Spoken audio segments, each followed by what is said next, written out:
We see them everywhere, those A, B, and C clean premise signs displayed in food outlets. These grades exist to inform customers on the degree of a restaurant's cleanliness and also ensures that operators uphold their hygiene. Restaurants are graded on a range from an A for very clean to a D or no grade for unclean. And like most bylaws, the grading system varies in every local council. So to simplify, here's a general breakdown on how these grades are assigned to restaurants and what they all mean. The grading system.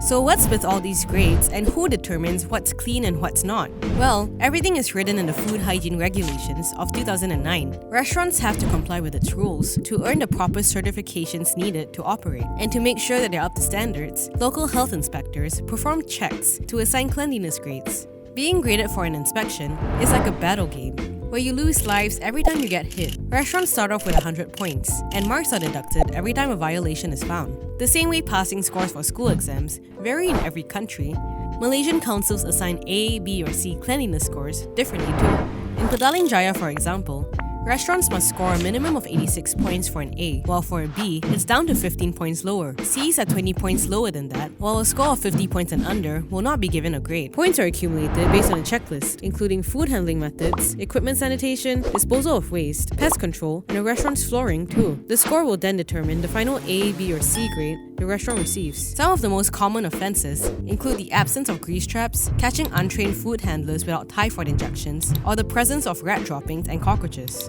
If we cited one cockroach in day, I think this is really enough and sufficient to ask the premise to be closed down. Among the auditors, we have one formula. If one live cockroach can be found in a premise, we can associate that there is a minimum of 5,000 cockroaches in the premise. But that doesn't mean that restaurants who score an A on their first try can slack off after the health inspectors leave. Though spot checks aren't done on a fixed schedule, the City Council of Seberang Perai and Penang, for example, specifies that grade A's will be examined every 2 years, while those without a grade have 14 days to clean up their act before a reassessment. And let's be real here, the only way eateries can maintain their good scores or even improve it is if they meet the conditions set by the law, or if nobody complains, which brings up a different issue. How eateries with no grades stay open?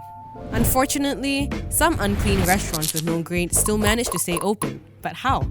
One reason is because some choose to hide them to keep business running. And surprisingly, there isn't a fine set in place if the grades aren't visible to patrons in most states. But the bigger problem is because nobody actually complains until someone gets sick. According to The Star, if 2 patients get food poisoning from the same eatery, it can be legally declared as an outbreak in Malaysia. But these episodes are almost unheard of, because patients who get infected from one store, say in Suruhanjaya, may seek treatment in a clinic outside the area, like Kuala Lumpur. And because the medical records don't correlate, authorities won't be alerted to investigate the infected outlet. So, if you want something done about a restaurant's hygiene, city councils can be called to perform spot checks and even enforce a cleanup. The National Consumer Complaint Centre can also make complaints and claims on behalf of consumers. And just so you know, restaurants found committing offences as minor as serving hair in your food can be charged a fine. Hair is considered a foreign object. In the law, there is one clause stated if there is any foreign material found in the product, we will cause a penalty of 30,000.